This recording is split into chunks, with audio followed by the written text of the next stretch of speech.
Vaša deca ne vole kada dele igračke sa drugima. A kako vi da im pomognete u tome, sledi u nastavku.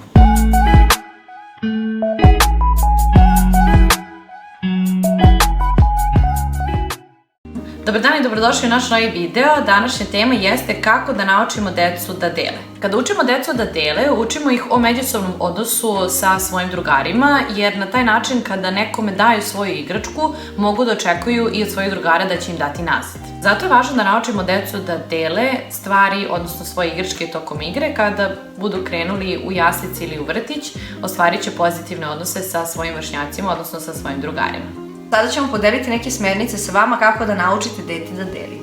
Pre svega trebate pričati o pozitivnim stranama deljenja i kako da kada dele međusobno deca igračke se svi lepo zabavljaju i da ukoliko on deli sa drugima može i da se igra sa tuđim igračkama. Zatim sledeće što bi bilo korisno jeste da pohvalite svaki gest kada vidite da neko dete deli svoje igračke ili svoje stvari i to je potrebno da vaše dete čuje kako bi videlo da je to nešto što je dobro. Onda pričajte sa njim o tome kako se on osjeća kada neko neće da deli sa njim svoje igračke i tamo biste malo pokrenuli temu osjećanja kako bi on shvatio koji je to spektar emocija koji se dešava kada ne dobije ono što želi ili kada neko drugi ne želi da deli sa njim. Isto što bi bilo značajno jeste da se igrate sa vašim detetom igara koje su na osnovu deljenja. I poslednja smernica jeste da trebate pripremiti dete kada od njega očekujete deljenje. Šta to znači?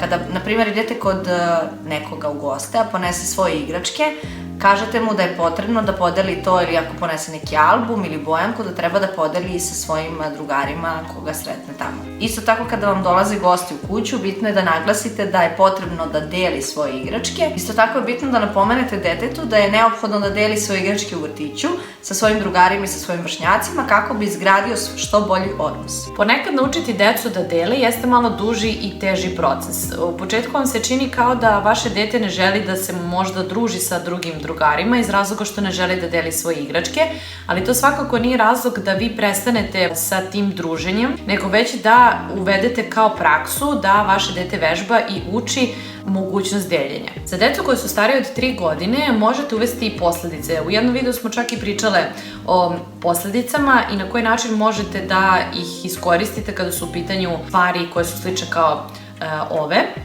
odnosno konkretno mislim na deljenje. Bitno je samo da u trenucima kada vaše dete ne želi da deli tu određenu igračku sa svojim drugarom ili sa bratom ili sestrom, oduzmete mu tu igračku na par minuta, u slučaju da opet nakon toga ne želi da deli, oduzmete mu naravno na neki duži vremenski period. Ono što bismo ukratko rekle po uzrastima kada je u pitanju deljenje jeste da deca do 2 godine još uvek na neki način nisu ni svesna šta znači sam taj uzajaman proces deljenja i potrebno je da bez obzira što ono ne razume, pokušate na neki način da mu objasnite zbog čega je važno da deli svoje igračke, iako on to još uvek ne razume. Najbolji način jeste demonstrativnom metodom, tako što ćete uvek biti model svom detetu kada je u pitanju deljenja. Deca nakon 3. godine već polako razumeju sam proces deljenja i tog uzajamnog poštovanja prema drugima i na taj način jednostavno stiču te pozitivne odnose i samo prijateljstvo naravno među svojim vršnjacima.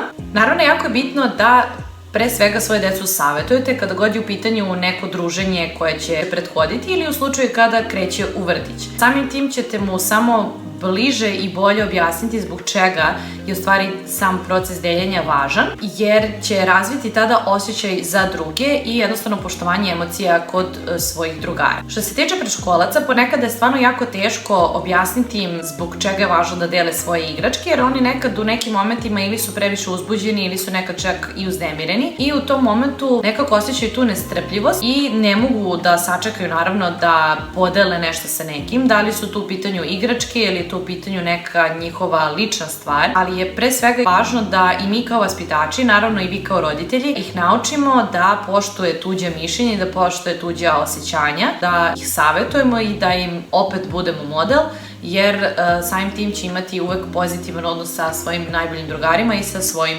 vršnjacima. Još nešto što bismo podelili sa vama, a što je sasvim u redu, jeste da dete ponekada svoje određene igračke ili određene stvari ne želi da deli. nemojte ga forsirati na tako nešto, u redu je da postoje neke omiljene njegove igračke koje ne želi prosto da deli sa drugima i izađite mu u susret kada vam dolaze gosti, na primjer u kuću, stavite te igračke negde sa strane jer ćete tako dati njemu utisak da razumete koliko mu je nešto važno i da poštujete njegov izbor. Ukratko smo sa vama podelili par saveta koje mi mislimo da su delotvorne kada je u pitanju deljenje između dece. Nadam se da smo vam bar malo pomogli, a mi se do tada vidimo u sledećem videu.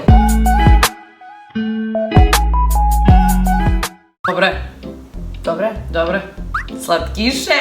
Dobro. Medeniše. Čeraj. Okej. U isto vreme smo rekli. Šta ti je? Ti u PMS? Pa ti se smeji. Ti si u PMS. Pa onda... Ne znam uopšte. Taj vibe. A šta biste nam vi rekli? Zašto je važno da naučimo decu da dele? Znate kako? Tako je. Ko je Maksim? A kao Maksim po diviziji? Maksim po diviziji. Hvala. Svaka tebi čast. Zig-zag. Ti pravili za rođendan frizerke cik-cak razdelj? Ne. Se moja sam jedva da ima rođendane. Kao moli frizerke da mi pravi frizuru. Treće i prvo i jedinica. Šajs. Ne, mama ako bude slušala, imali smo rođendane. Mama je bila frizerka. Mama je bila frizerka. Ne, čekaj da se ja završim, sad ću ja brzo. Igračak. Ima li kraja? Samo sam htjela da vam kažem nešto. Zvanično. Da će mi ona biti kum. Ja rekao, vraćaš mi na te sad. Počne okra. Si gledala film Promenim? Da. Kako laže, samo da prestanemo da pričamo o tome. Stvarno. Stvarno je pun izazov. Da. Šta je? To moraš iz početka. Ne moram, ne. Kako sam se izvukla. Divna metoda, jedna prava pedagoška metoda, ja da vam kažem. I ja kažem, dobro, obojica su to hteli. Da. I ovaj treba da Uzajadan proces i puta. Onda samo ne mogu da izgovorim. Da. Ne znam šta bih rekla na tu temu. Ma nemoj! Pa ja želim lepo da je namestim. Najbolji način jeste demonstrativnom modom. Ljubav i moda. Bravo. Prelepo, stvarno uslepe rekao. Jako je. Šta je? Ti si htio da kažem. A? Mislim da smo... Mislim? Dakle, postoji. Znam što ću da kažem. Ne! Sad na kraju! Pogledaj. Kako drhtim kada gledam te. Dobro. Nadam se da... Nadam se... A to mi je taster kao da krenu iz početka. Fenomenalno! Osjećam se